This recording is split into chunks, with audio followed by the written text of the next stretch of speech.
He's trying to love on you, but you keep pushing him away. And maybe deep down you don't believe that you deserve the love he's trying to give. Maybe deep down you start making excuses because you feel like, I got to get some things right. You ever had conversation with somebody you're trying to share the gospel with? And some of us can relate. And it breaks my heart. But I understand where they are, but it still doesn't change the reality of why they need to let it go. They'll say, I love God. I believe in God. I believe in Jesus. I know he died for me.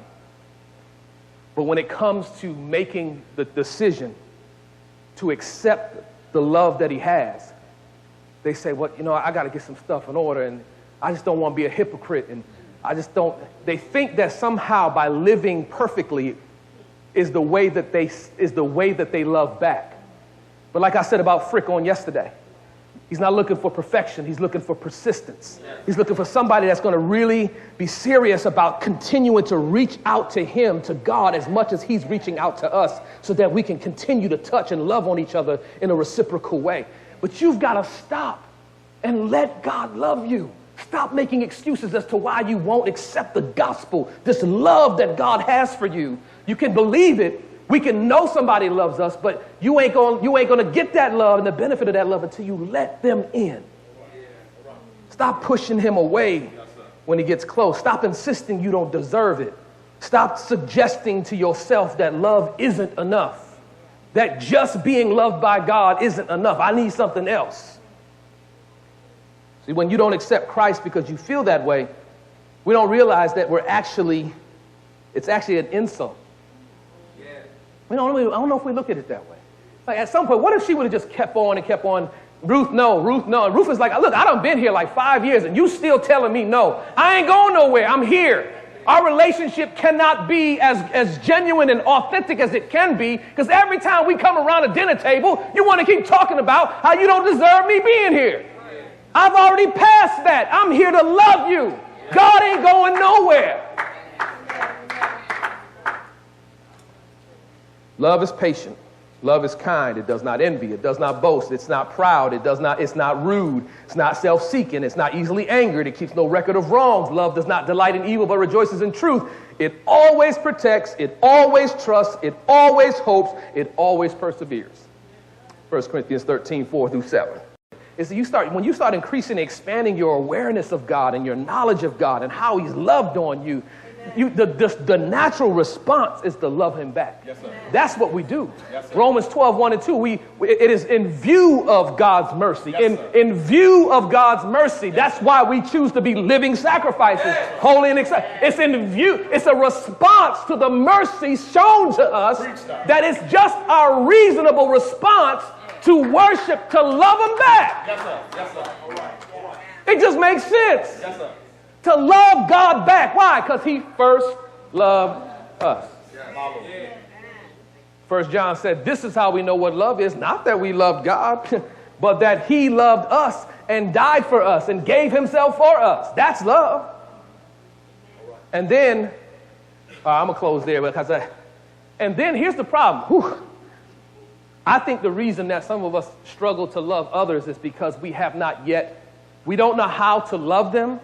Because the only way you can really know what love is you have to first be loved by God. So if you haven't experienced what it feels like to be loved by God, the way that you push out love, try to love on, will be a warped definition because it's not a godly love. That's why a lot of relationships fall to pieces, because it's a version of how that person's defining love and how they're going to, I'm going to love you like this. Well, it ain't, but God loved me like this. If I experience the love of God, and Jesus says, love one another as I have loved you, if I got a good grasp of the way that God loved me, then I now know how to love you. And I got news for you. All right. This is why you also struggle at loving yourself.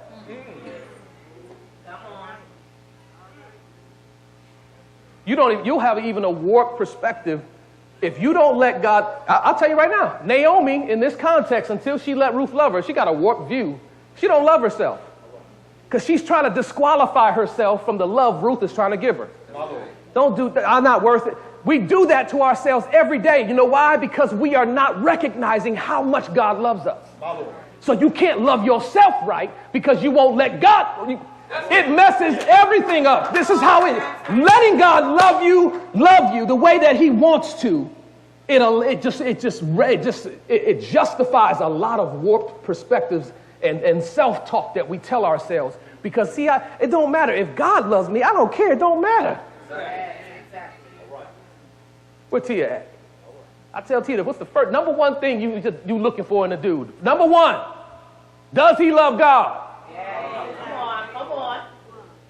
And I tell her just like that, does he love God? I say, and you need to take some time to see if he loves God. Does he love God? Not does he go to church? Does he love God? Because if he loves God, and he has, which tells me that he's let God love him, then he will know how to love you. That's right. Don't tell me that he fine and he 6'5" and and he real nice and he talk real nice. I said, you already dated a couple of those guys. I said, I told Tia what he was gonna say. I know I'm good. I know I'm good. Yes, sir. She called me and talked to me, right? She showed me a picture. I said, yeah, he's a good looking dude. How old is he? Oh, okay. Yeah. I said, so how did this go? How did that go? Can you tell me how this conversation went? She'll give me some details. Okay. I said, did he say this? She said, yeah. Did he say this after that? Yeah. That's what. So the next time y'all dated, he did this and said that. And why did he say that? How did he say it? Oh, he said it like that? Okay, let me tell you what that means. Okay, let me decode that for you. What it means is he knows that you're chasing him. He ain't chasing you. And he probably got a couple of chicks on the side because he's playing you a certain way. So when he say, hey, I want to take it slow, but then when y'all go out and some dude come and say hi to you, he be like, yo, dog, she with me, yo. She with me, yo. And I said, oh, he said that? I said, this is what you tell him. Like, dude, we taking it slow, right? So you have no claim on me. That's right. Tell you what, I won't disrespect you if you take me out on a date, but I'm going to tell him that I'm with somebody. You don't tell him, oh, she with me. I'm with you because I chose to be here. You have no claim. See, I said that tells you right there. See, you the trophy on his side, but he ain't really got no commitment right now. Come on, now. But he want to go slow, but his actions say we going fast. Kick that dude to the curb. Yeah. Where he at, Tia? He at the curb. My baby listen to her daddy.